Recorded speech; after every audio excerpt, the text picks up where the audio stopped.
And welcome to another edition of Schiffbauer Over Rocks. Today I got friend, colleague, and actual client, ladies and gentlemen, Brandon Motuk.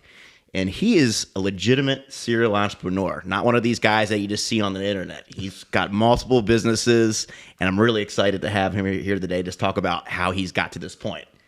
Well, thanks, Paul. It is awesome to be here. Great bourbon and smokes here. It's the least I can do. Yes, Very sir. hospitable, or at least I try to. Yes. So, Brandon, tell me a little bit more about just like your businesses. What do they entail that you're really focusing on right now? Okay, sure. So I got two primary businesses that I work on sort of like full time now.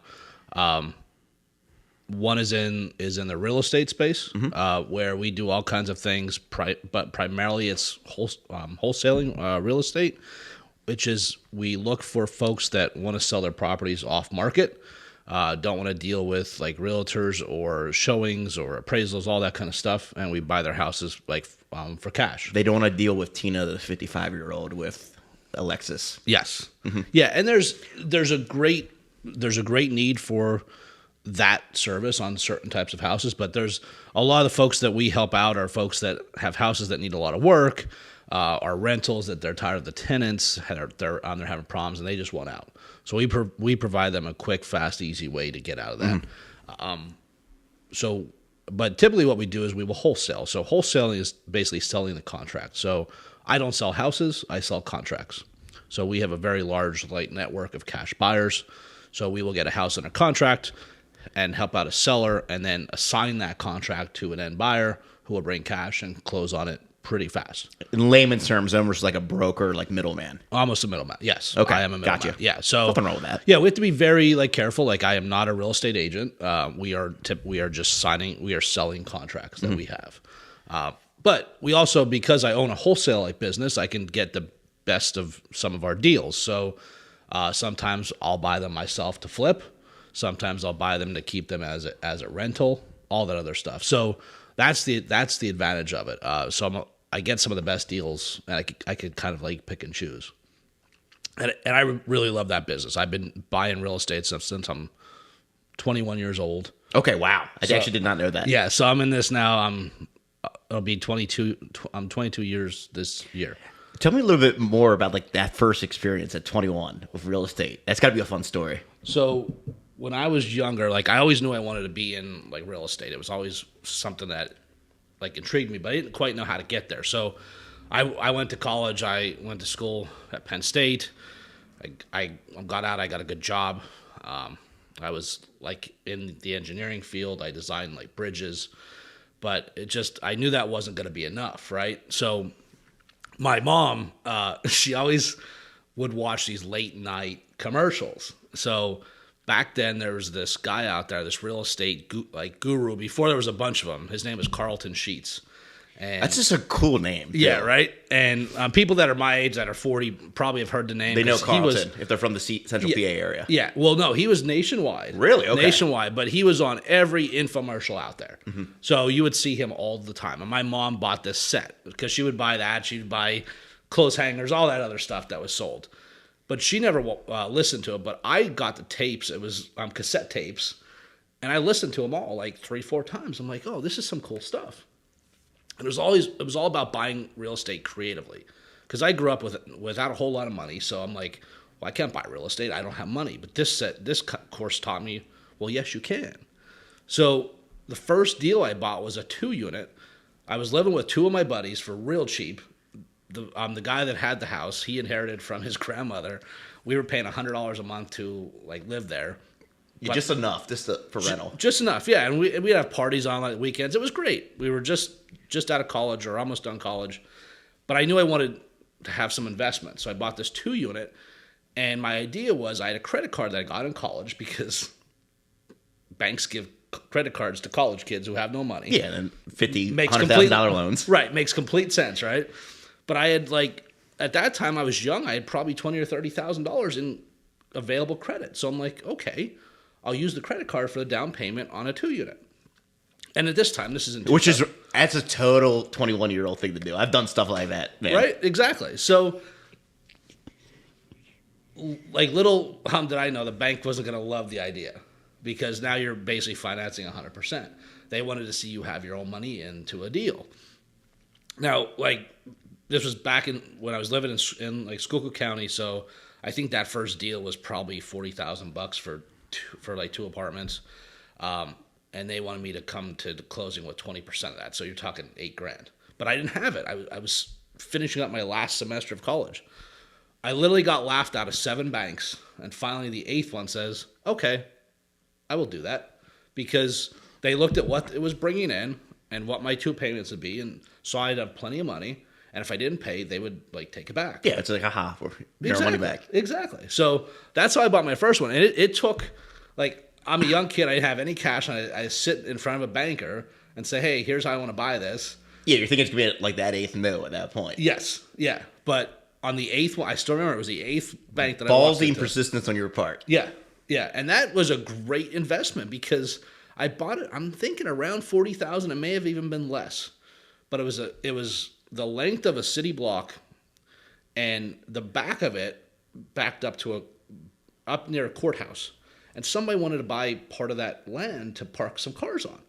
So a month into it, I had a surveyor friend survey part of it off. We sold a piece off for $10,000, like in the first 2 months. So now I'm only into it for $30,000, and the thing was renting for over $1,000 a month. I think my payments were maybe $500. Yeah, no, that's a nice little first dip in the waters. So, like, it was great. So, I started doing more and more of those, but I found that I was in part of real estate that I didn't like. I was buying apartments that were Class C, Class D type apartments. So you have A to D is usually the ratings. A is the high class stuff you'll see in Houston, Miami, that kind of stuff. D is the stuff you'll see in the cities. Yeah, it's a little slummy. Yes. Not calling you a slumlord, but... No, exactly. And they were okay places. Well, you got to get your start somewhere, too. Exactly. You're 21 buying your first property. And there's nothing wrong with that. Tons of people invest in those things, right? Because they cash flow. So the lower you go down on a scale, you make more money each month because they lower purchase price, but rents are still pretty high. So yeah, because people got to live somewhere. Exactly. So you make money on cash flow, but they don't ever appreciate. Like, no, yeah, and then there's probably a lot of churn and burn in terms of the tenants. Exactly. If you don't have good tenants. Whatever, you're the property manager, you're hiring someone else. Exactly. To do like that dirty work. Yep. So I found that really wasn't a good thing. I was in court a lot trying to get tenants out for not paying, and but I knew that was a good investment. So over the years, I shifted my strategy. Now the rentals I own are Class B, B plus. Nice houses in nice areas. Yeah, when you get somebody, it's going to be a good situation. It's going to be a good tenant. You're right. And you have that real appreciation, I'm sure, long term too, with those kind of properties. It appreciates. They take care of the places. Like, I have a property manager now that handles it all. They take pictures every 6 months, and it's a good feeling to see them taking care of your property. Mm-hmm. It just is really cool. Now, I don't make as much cash flow as I used to off of a single house, but that's my future. That's my son's future. That's a good asset that I'm proud of, right? And I think so also too. It's just looking at it from like a pain tolerance standpoint. Do you want to be in court dealing with this, even if you're making a little bit more, per property? Yep. So is it really worth it in the long run? It's not. It's not. It's just like 80-20 principle. It's just like, if these people are giving you these headaches, let's cut them out. Yeah, exactly. Yeah. So I always recommend to anybody, if you could buy just one rental property, one a year is great, but just buying one is huge. That'll change your whole retirement.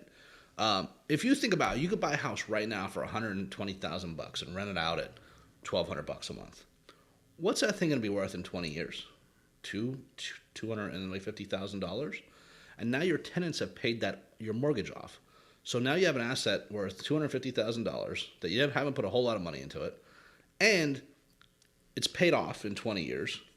Now you're getting, let's say, $2,000 a month in rent. That's $2,000 a month that you don't have to work for. Yeah, no, it adds up exponentially over time. $24,000 a year. So you need to have a lot of money in the bank to get that type of return on an investment. Yeah, and you're not going to see it. It's a long game that's almost non-existent. Exactly.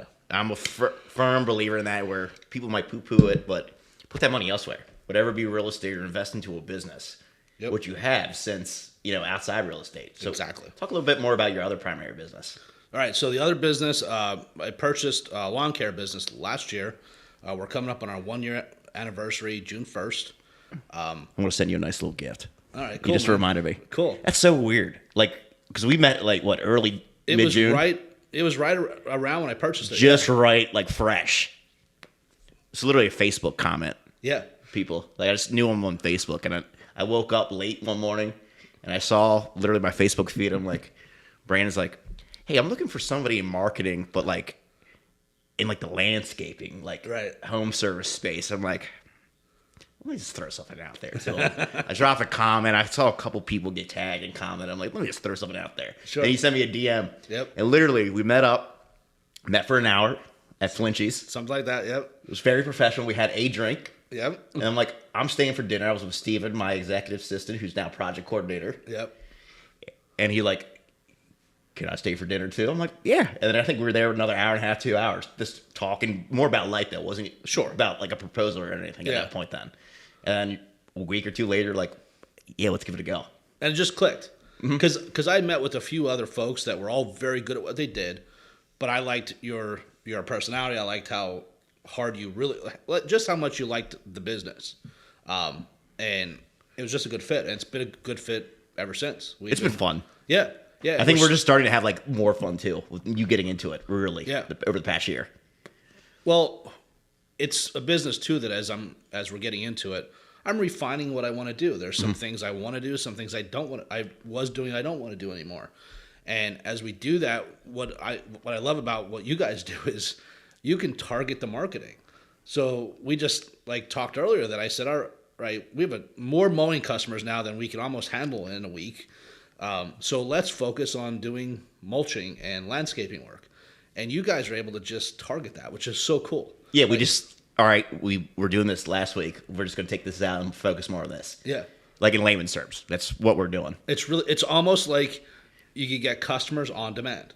And then you feed them to me, and then my job is just to close them and get that business. And it's really interesting. You're giving me a client testimonial video with some of these clips. I don't have to twist your arm for one now. Well, it works though, man. That's exactly what it does. And I don't think you could have done that 20 years ago. It wasn't that simple. I guess you could do it with print. You could, in theory. It's going to cost you a lot more money, I bet. It will cost you a lot more money, and you're doing a lot more traditional approaches. Mm-hmm. And as crazy as this sounds, Brandon, I thought about this earlier today with a particular company I've been talking to. They have a huge budget. I know they don't know numbers, but they have in terms of what they're advertising, putting out there. Yeah. If they told me, how could you grow our business? I would tell me, give me your overall marketing budget over the past 12 months. Okay. And give me the channels that you're investing in. Right. At that point, I would go with John, our lead advertiser, and I would have sliced it up like a pie. There you go. You put the first 30,000 here, put the next 50,000 here, and then the next 100,000 there. Yep. This is how we're going to do it. That's cool. This is how we're slicing it up. That'll be fun. Digital first, and then we're going to branch out into the things that are more your advertising or your sponsorships for events. Let's break it down that way versus this throwing it everywhere and hoping something lands. Yep. I mean, a lot of folks have gotten by with a pray and spray approach, but it's just they really truly don't know what they're getting. No. Out of respected channels. Yep. Or overall. Where I would argue to say if you're a small to medium sized business spending 6 figures, upwards of 7 figures in marketing and advertising, you're probably under optimizing where you're investing. Yes. I know that for a fact. That's more of a shotgun approach, not a targeted hand pistol approach. Yes. Yeah. And then there will be certain things where you do A/B testing. Let's say if billboards do work for some legacy businesses. And I would define a legacy business as, all right, you've been in the market for a while, people know you. Right. But you're investing heavy amount of marketing, but with billboards, okay, yeah, you have brand names. So let's put the billboards out. Yeah. But how are you measuring the billboards? Is it an alternative cell phone? Exactly. Or phone number that they're calling that redirects to their main line where you can track those calls? Yep. Is it an alternative URL? Yep. Or is it a very specific call to action where you might be running 10% off? Yep. And you're not running 10% off anywhere else where you can actually measure from that billboard channel versus anywhere else. Yeah. So. Well, and billboards are great, and they're obviously huge. You told me a little bit about off camera before. Yeah, You experimented with that. So I love like billboards. I think they're cool, and I believe it's more to promote your brand. So then, okay, you're driving down the highway and you may see my face on a like billboard, but then if it follows up with then you get a postcard like from me with my same face on it, that's huge. That is huge. It's it's that double hitting more than once. Hitting more than once. But I'd be surprised how much you actually sell from a billboard, but it promotes your brand. Like I did a billboard for my like real estate business about 2 years ago now, and I won it in a like charity auction. So the money went to charity, so it was great. It was a win-win, and it was on the PA Turnpike. It was like so visible too. It was a 50-foot by 12-foot high. Like was your face on it? And my face was on it. Yeah, I probably drove by it before I knew you. I'm not gonna lie. It was partially like an ego thing because that's what it is. And they it's try to pretty sell cool. you on that. It's pretty cool, right? It is. Like when you ever have that chance to do that. But I'm left it run for a month. That's what the deal was, or that's what I won in the auction, and we got one like deal off of it. And I think the billboard cost me $1,000. That would have paid for it hand and fist. Even we made probably 20 grand off that one deal. Yeah, even if you paid full price for that billboard, it would have worked. Now, then they came back to me and said, okay, if you want to renew now, it's like $5,500 a month. And I'm like, I don't know if I can justify that. Yeah, right. No. Right. Like so, I got one deal. I don't know if I'm going to get one deal next month. Yeah, but it was cool to do it. And I remember I took my son, and I would pay to get on the turnpike, and then I took my son. Oh, he had to love that. Yeah, I took my son to get a photo of it. And that's a cool thing to look back on too. Exactly. It was a cool experience, but like billboards to me are more for very, very established brands. I do see it in folks doing the wholesale stuff the same as I do, but they have very, very established brands, and they have 10 marketing channels on top of that. And then you're playing a long game, even if you are a newer brand, or you got a war chest. I believe so. Yes. And then we're going to do this at least 6 to 12 months. Yes. Like we're not going to do 1 or 2 months. Yeah. Like we're going to do this messaging like 6 to 12 months. This is an evergreen campaign. Like, yep. Eric buys your house. Well, I remember I talked to someone in, I think, Florida. I met him in like a mastermind, and he was going to do a billboard. He was just starting out. He wanted to do a billboard. And I'm like, dude, you're wasting your money. Spend that money on postcards or some other marketing. But he ended up doing it, and it was a flop. But he did it because of the ego part of it. That's what I feel like a lot of small business owners, they get sold by these ad guys at these firms like Lamar. No offense to Lamar, they do some good work. I know some people great. there. Billboards are great, and when you see a trusted brand up there, it just keeps on reinforcing who that brand is. So you'll see billboards with UPMC and McDonald's, and it's all about just having their name. It's that credibility. Exactly. But if you're starting out, I don't think a billboard is your way to go. It's targeted like PPC or Facebook ads or postcards or cold calling. There's so many other options that you get a lot more return on your investment for. Let's talk about, you mentioned masterminds. What have you gotten out of masterminds and or peer groups or coaching? I'll lump that in one umbrella. Yeah. So to me, masterminds have changed my life. I knew about masterminds probably for 10 years, but never really got into them until I'm going to say the past 4-ish years. And what's great about masterminds is some are super cheap, some are more expensive. I spend on average between 20 and 30 grand a year on masterminds. That might seem crazy to somebody, but yes. You told me, and you can tell people that you've gotten that out of it. Oh, yeah. Yeah, if you don't get your money back, it's only because you're not engaging. But the best part about a mastermind is you're surrounded by folks that also have the same desire to win as you do. So, here's the problem. Is you get into business, and if you want to succeed in business, you got to keep on pushing and pushing and pushing. And your friends and your buddies that you drink beers with and hang out with are still your buddies, but when you have problems in business, you can't really go to those folks, those people, say, hey, here's the problem I'm having. Can you help me out? So you need a group of people that you can go to and ask those questions. And it sounds horrible, but sometimes you have to constantly be changing your circle of friends.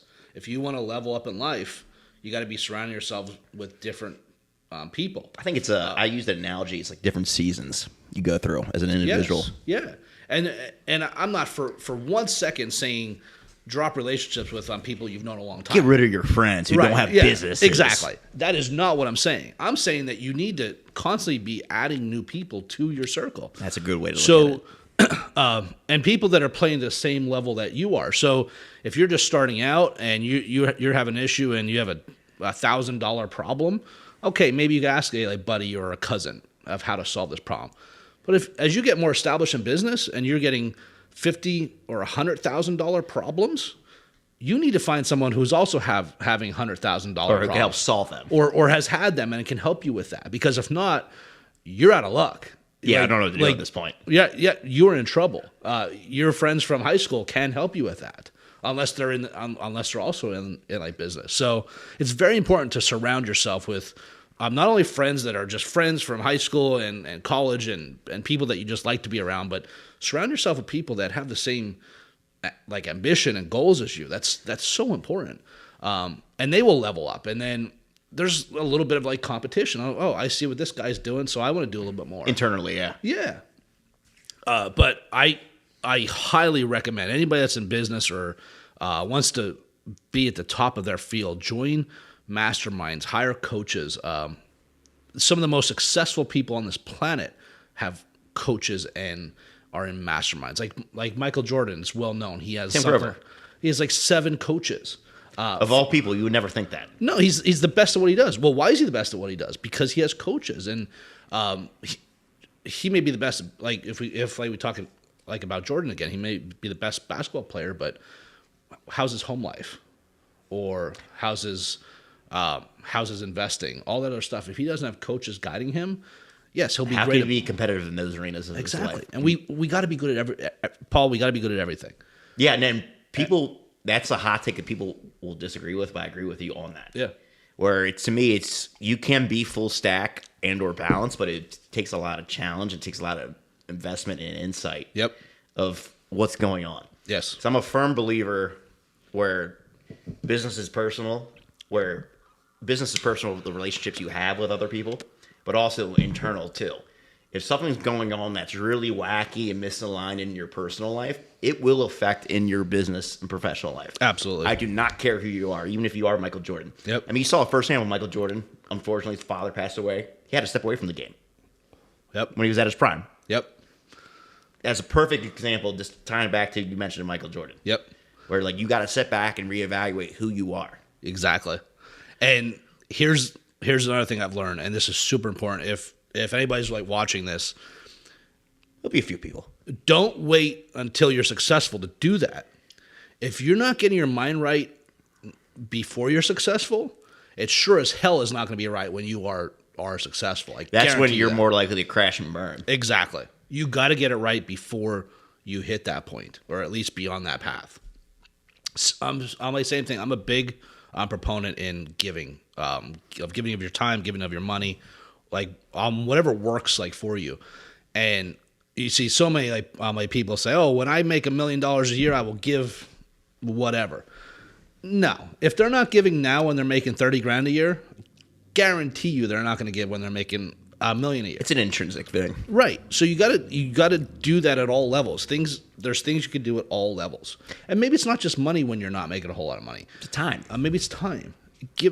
Help somebody. Like speak at like if you're good at something, speak at events. It's amazing how much you can impact like people just by giving of yourself. Like it's and you will always get it back. I promise you that. Yeah, it comes back tenfold in my opinion. Yep. I like to call it entrepreneurial karma. Yep. When it comes into like the business world. Yep. Like you do stuff or you meet up with somebody, Yeah. spit some game, give them some advice, and then all of a sudden, whoo, you got an opportunity that comes at your door. Yeah. That's totally unrelated. It's kind of weird, but the universe works that way. That's how it works, and this is gonna be a really crazy comparison. But you think about how people like deal drugs, right? There's like you used to see those movies in the 80s and 90s. Well, like the first one's free, right? Yeah, Because he's a G. After the first one, it's free because you're gonna be hooked on it, right? Same thing. It's the same thing. Like if you give when you don't have a whole lot, that's gonna keep coming back to you, and over the years, it will just compound and compound. So you're telling everyone they need to be a stove god in their own life.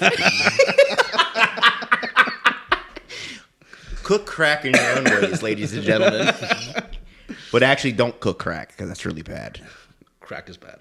Yes. Yes. Now, I want to rewind it back a little bit. Okay. So you had these businesses. You had the first property at 21. Yeah. But you went to school, engineering, and you worked full time up until a certain point where, like, you broke free. Yeah. What was, like, that breaking free moment for you? Like, you broke, like, the glass ceiling or got out of your own Truman Show. Yeah. It just became a point where I couldn't do it all. Mm-hmm. You start things out, the buzzword right now is like side hustle, right? So I was doing like side hustles before there was a word for it, right? And then it just got to a point where I couldn't do it all. So I had to choose one. And I made a pretty good salary. It's a hard thing to walk away from. But here's the thing, like, if you're in business, there's no ceiling to what you can make. So yes, you may be giving up 6 figures of salary, but how much are you losing by not being able to really invest your time into your business? That can pay you multiples of that. So it was a hard choice for me because I was doing it for almost 20 years. Actually, for 20 years. It was hard for me to step away from that. Real estate was this part-time, almost like full-time outside of the 9-to-5 grind. Yes. But it came to a point where, like, hey, I got to break yes, this. Yes. So, and that's different for anybody. I truly believe that. I mean, I can't say when is the right time for you or for any. It's going to vary. It's going to vary. It's when it feels right. It's when it feels safe. Sometimes the universe will make that choice for you because of either you get fired or the company downsizes and you may not have a choice. But you got to realize, hey, how much am I giving up by not being able to spend more time in my businesses? So where do you go from here? I mean, now that you're full time doing your thing with the real estate and then the lawn care business, I'm a fan and not a fan of long term planning. Right. Max I look out is 5 years. Sure. Where do you see yourself? Yeah, so we're going to continue growing the lawn care, mainly organically through marketing, and we may acquire again. I don't know, but I like the marketing because I get to pick and choose our customers.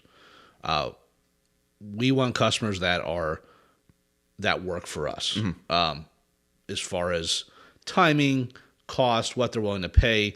We like customers that value their time more than the cost of cutting their lawn. That's important.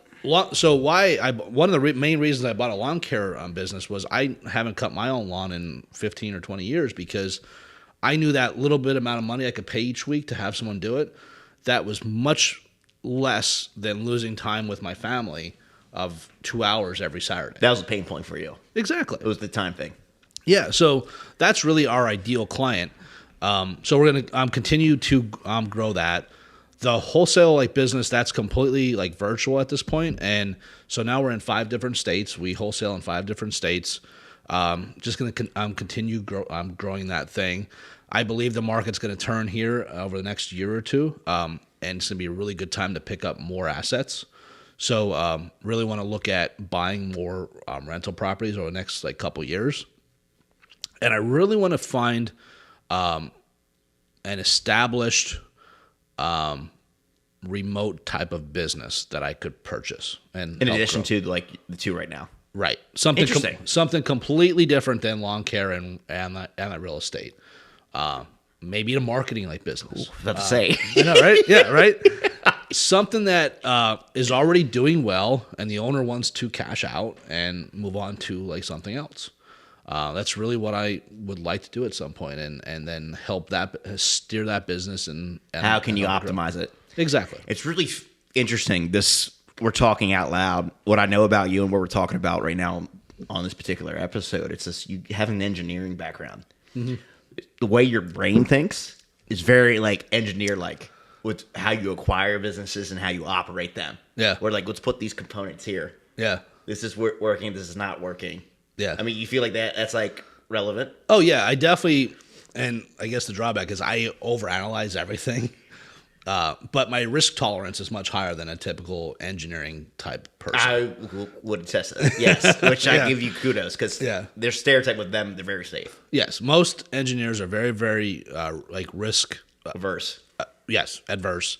So I moved out of engineering like 5-7 years into it and more into construction, where I was managing construction of bridges and highways, and then I moved into buildings where I was construction managing hospitals and warehouses and all types of big like buildings, and that more suited my personality.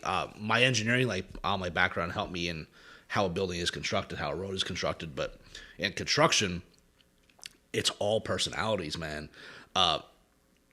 Like building a building is not all that difficult.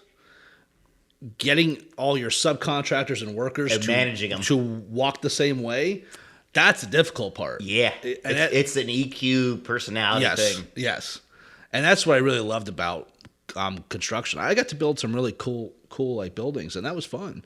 I just love buildings. I love real estate. I love houses. I love buildings. That's just always been my like passion. When kids were like drawing like cartoons on their notebooks in school, I would be drawing houses. Like it was weird. I don't think I've ever told anybody this other than like my girlfriend, but Oh, here we go. I never played with toys. I didn't know how to play with toys. Like I remember my brother would have like He-Mans or like army guys, and he would like make them fight and all this other stuff. And I would say, Justin, how do you know what they're fighting about, or how do you know what to do? I didn't know how to play with toys. I just couldn't. I didn't have that part of my brain where I would then get a remote control car and I would take it apart to see how it would work. And then my mom would get pissed that I broke a brand new toy. But you're just curious. I was curious about it. Yeah. It's funny. So, always been at like a strategy mindset. For the longest time, I wanted to be like when I was a kid, a president of the United States. Okay. I almost went to I can see that. I almost went to poli-sci. Okay. Like major, like just, I had a teacher interaction that changed where I went to business. Yep. Went to college 4 years. Like my That was senior year of probably high a school. good move. Yeah. For the best. Yes. My quality of life is a lot better than I would be. Yes. I would probably want to kill myself. Not literally though. I think it's Mental Health Month. We're recording this. So. But just growing up, it was just kind of funny. Like I would play video games, but like I'd play like Madden, like NBA 2K. Yeah. But like of course I would play the games like against people, but like I had more fun like building rosters. Right. And like the yeah. strategy, like I'm gonna get Damian Lillard and LeBron James on like That's the cool. really shitty 76ers team, and just like win like 3 championships. That's cool. That to me got more of a thrill than actually playing. Playing the game. Yep. I was just like constructing rosters. Like here's the strategy, here's the trades. Yep. To get this. Yeah. That was me. That kicked my rocks. I'm Yep. like that makes sense. Like I do that in real life now. I know, right? That's so cool. That's so cool. Yeah, I've never heard anyone have that same thought of not so much enjoying the game, but enjoying what goes into building the game. Yeah. That is super interesting. Yeah.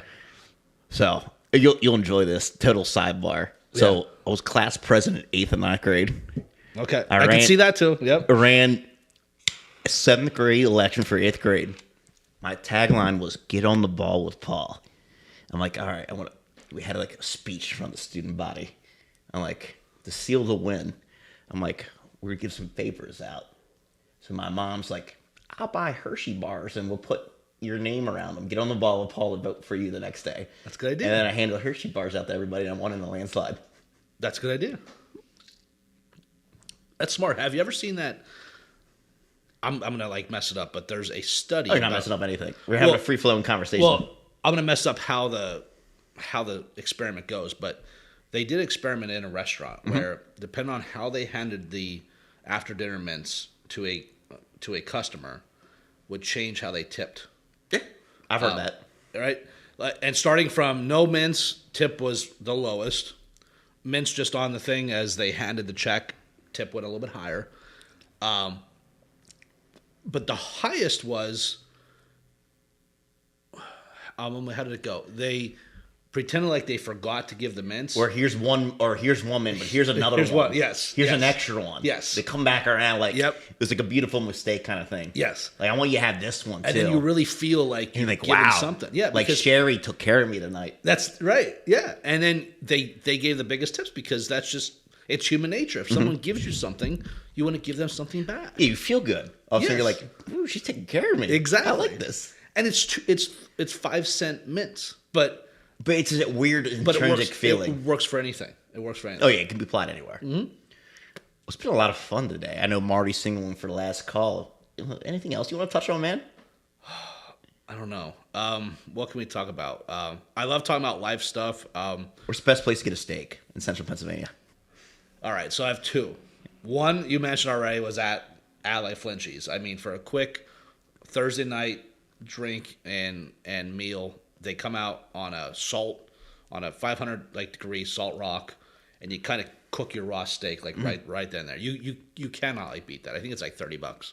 It was so good when we got it that night. I hadn't had it in a while. I'm like, Yeah. I'm just doing this tonight. You're like, I'm going to do it too. But within 100, let's say within 80 miles of Harrisburg, 1,700 on the first floor of the Hilton. That's what I hear. The best. It's not the cheapest place around. That's okay. You're going to pay for it, but you will not get a better steak anywhere until you go to, say, Baltimore and maybe the Capitol Grill.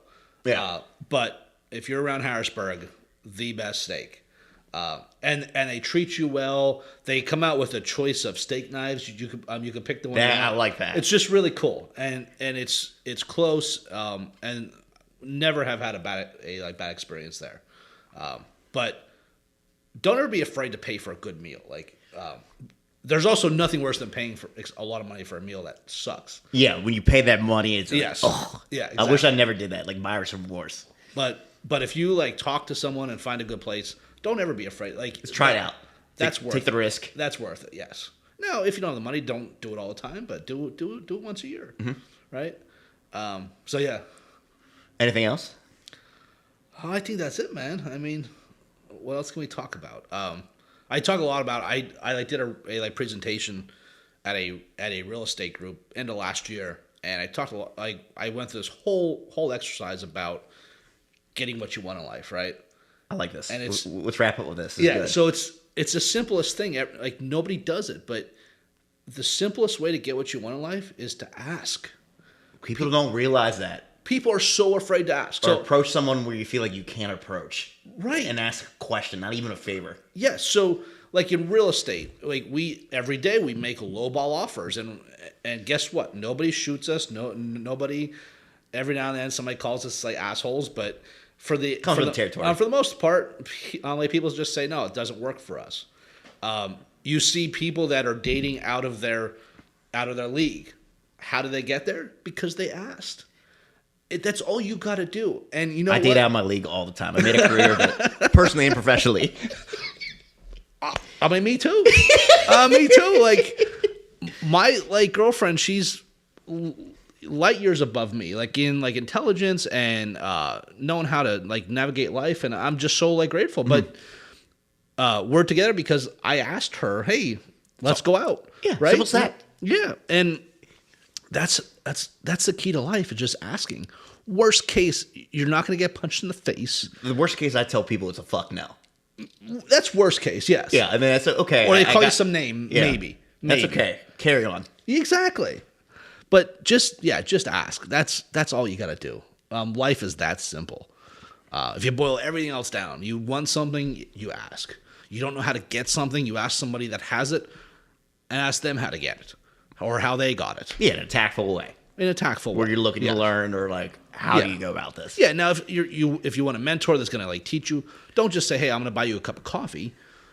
Find a way you can add value to their life and say, "Hey, can I do this?" That's in return? where I feel like most people get wrong when it comes to They ask. do, yes. Where they don't know, present some kind of value, even if it's you're not 100% sure on it. Exactly. Yes. Hey, I know you do this. I'm here. I can do this. I'm willing to do this. Yes. But a $4 coffee? Now, come on. Because usually the person you're going to ask for that advice makes a lot more than $4 an hour. So yeah, and almost they don't want to even get a fucking coffee. Exactly. Take them to a nice restaurant. Yeah, do something nice. Yes, and then you'll almost always win. You almost always win. Look at people that are doing what you ultimately would love to do, and follow in their footsteps. I mean, success leaves clues and lots of breadcrumbs. Just follow what they do. That's a perfect note to end on. Yes, sir. So, Brandon, it's been a pleasure. Yeah. We'll Cheers, clink our man. glasses and we'll wrap up here. Cheers. Thank you, everybody. Thanks, Paul. Cheers.